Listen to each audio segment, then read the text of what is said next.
చంద్రమోహన్ రెడ్డి గారు. నమస్కారం దిశ. వీళ్ళు హాస్పిటల్స్ పీపీపీ మోడల్ చేసినందుకు వాళ్ళు చేసిన ధర్నాలు ఇవన్నీ చూసాం.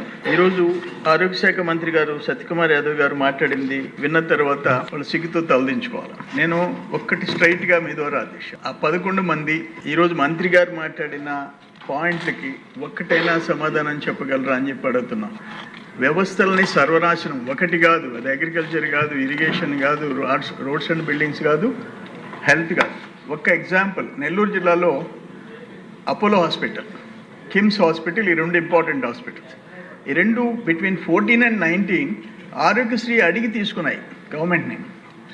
ఈయన గవర్నమెంట్, జగన్మోహన్ రెడ్డి గవర్నమెంట్ వచ్చిన తర్వాత ఆరోగ్యశ్రీ వదిలేసుకున్నాయి. అంటే రియంబర్స్మెంట్ రావటం లేదు, ఆ గవర్నమెంట్తో ఏగలేకున్నామని చెప్పేసి వదిలేసుకున్నాయి.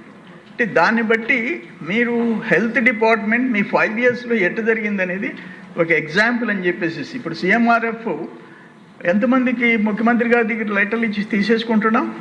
ప్రతి కాన్స్టిట్యున్సీలో 1-2 కోట్లు ప్రతి నెల ఇచ్చేసేస్తున్నాం. నా కాన్స్టిట్యున్సీలో ఇప్పటికి సోఫార్ 370 మందికి సీఎం గారి దగ్గర నుంచి సీఎంఆర్ఎఫ్ తీసుకున్నా. లాస్ట్ 5 years సీఎంఆర్ఎఫ్ అనేది వినబడలే. ఎమ్మెల్యేలు మంత్రులు గడప దొక్కేదానికి లేదు. ఆయన గడప ఒక నియంత్ర పరిపాలన. ఇవన్నీ చూసాం.